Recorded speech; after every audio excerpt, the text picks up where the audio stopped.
já ouviu falar do Espírito Santo, mas e se eu te disser que a verdadeira história dele nunca te contaram? Uma história que começou antes do Éden, atravessou profetas, reis, guerras espirituais e explica por que a sua vida é do jeito que é hoje. A verdade é que existe um segredo escondido nas Escrituras, um segredo sobre como o Espírito Santo se relacionava com o homem, como foi perdido e como Jesus veio para restaurar o impossível. Para entender a história do Espírito Santo, a verdadeira história, precisamos voltar para o momento em que tudo começou a se perder. Imagine o Éden não apenas como um jardim, mas como um lugar onde o ar parecia carregar a própria voz de Deus, onde o vento não apenas soprava, ele falava, onde cada cor era mais viva do que qualquer coisa que já vimos, porque não era apenas natureza, era a criação recém-tocada pelas mãos do Criador.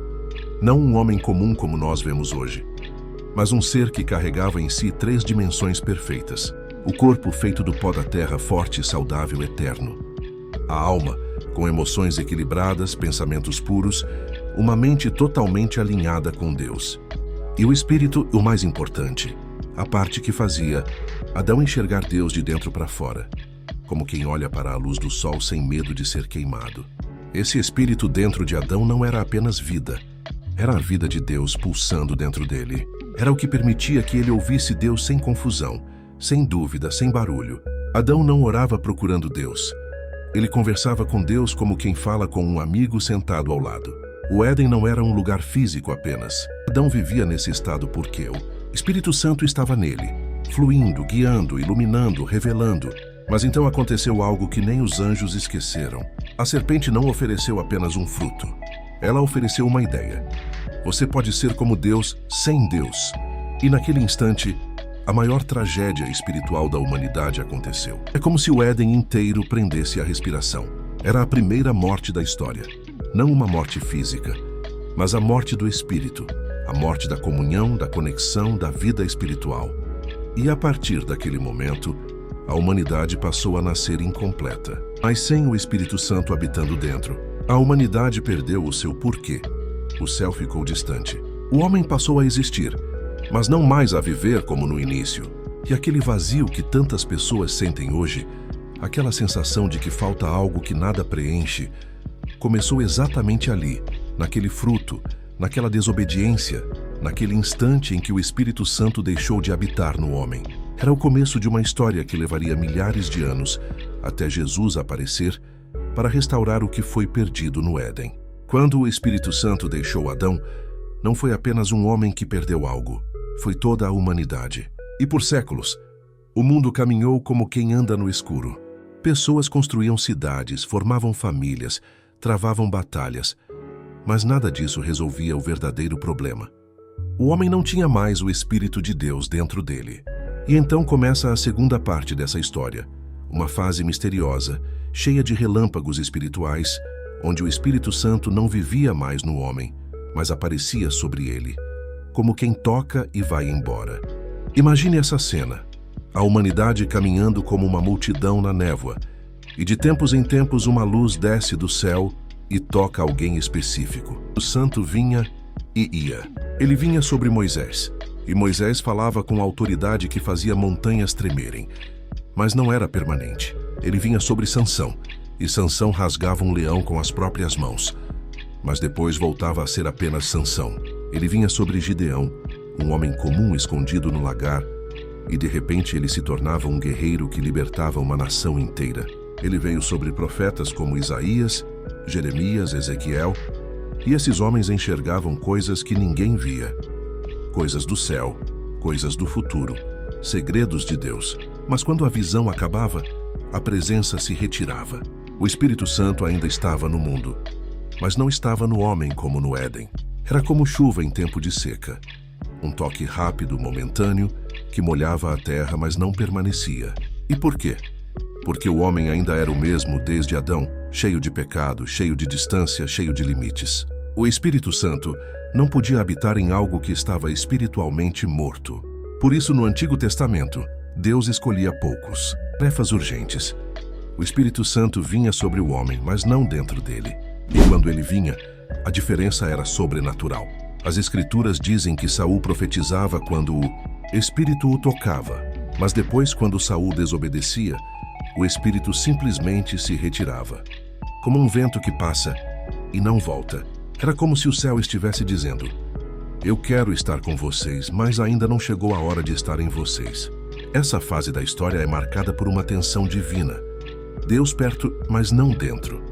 Deus falando, mas o homem ainda sem vida espiritual. O povo dependia de profetas para ouvir o que Deus dizia. Dependia de sacerdotes para se aproximar espiritualmente. Dependia de homens específicos para entender a vontade do Criador. Porque sem o Espírito Santo dentro, o homem natural não consegue compreender as coisas espirituais. Era como tentar entender o som do céu, usando ouvidos humanos. E assim a humanidade caminhou por gerações, com flashes de luz em meio à escuridão, com momentos onde o céu parecia abrir, para logo depois se fechar.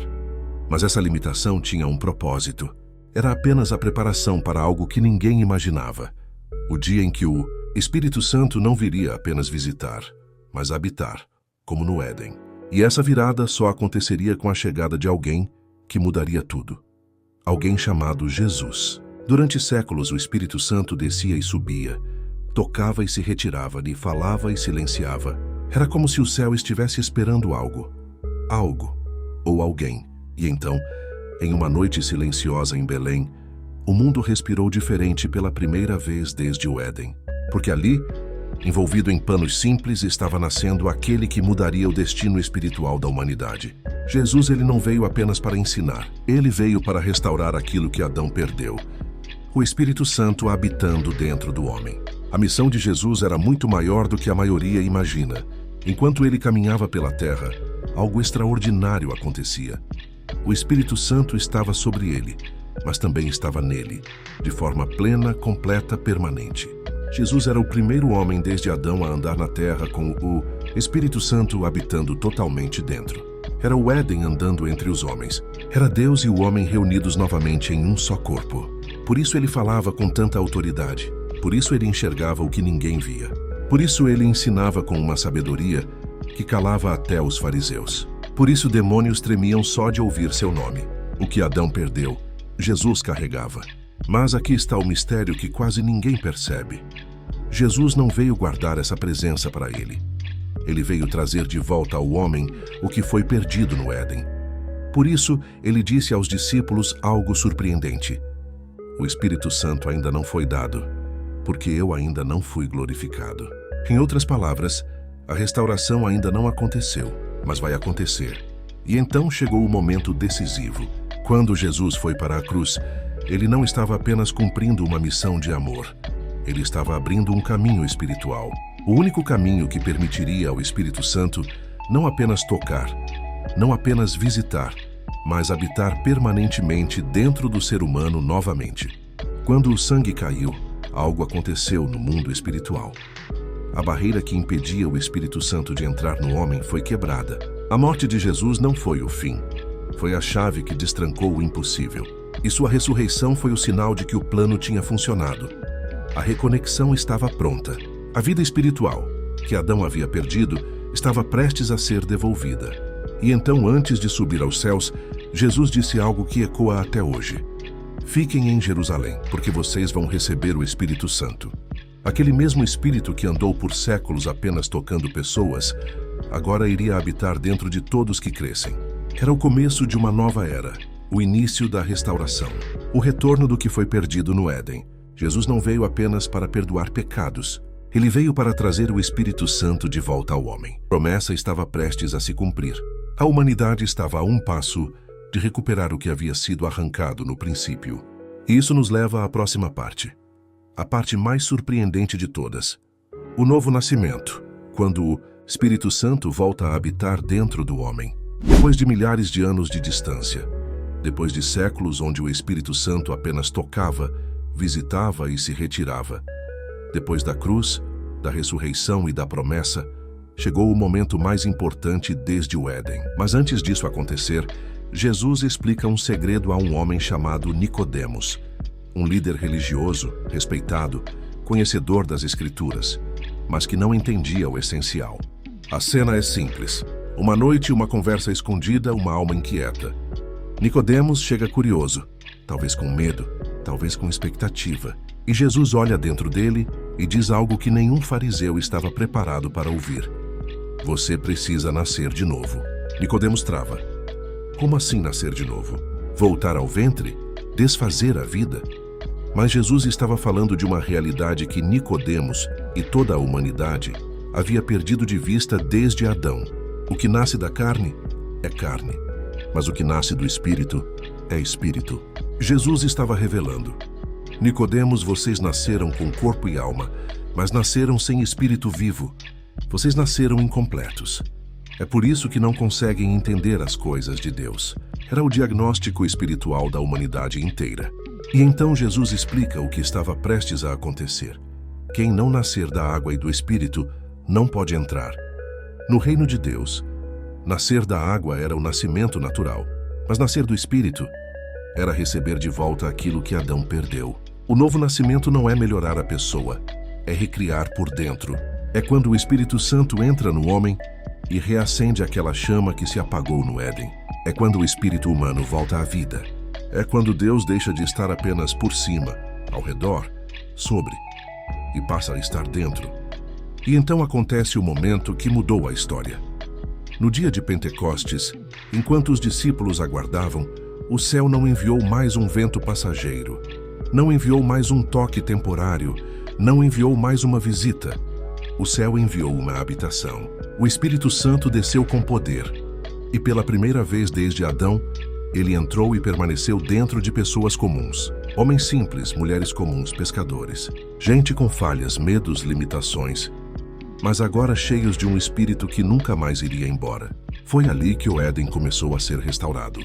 Foi ali que a ligação perdida renasceu. Foi ali que o homem voltou a ser completo, corpo, alma e espírito vivo. Hoje, o que era impossível no passado, aquilo que apenas profetas e reis experimentavam por alguns instantes, está disponível para qualquer pessoa que crê. Não importa passado, não importa erros, não importa história. Quando o Espírito Santo entra, ele não visita, ele habita. E o vazio que começou com Adão é preenchido pelo mesmo Espírito que caminhava com Deus no princípio. Se essa mensagem falou com você, então não ignore o que está acontecendo agora dentro do seu coração. Isso não é emoção, não é coincidência, é o Espírito Santo te chamando de volta para perto. Clique em seguir, ative o sininho e compartilhe esse vídeo com alguém que precisa ouvir essa verdade. Ajude essa palavra a alcançar mais vidas, porque existe uma geração inteira que ainda não conhece a história do Espírito Santo como ela realmente é. E se você deseja que eu continue trazendo mensagens profundas como essa, escreva aqui nos comentários: eu quero mais da presença do Espírito Santo. Você não está aqui por acaso. O céu te trouxe até este vídeo. E o melhor, está só começando.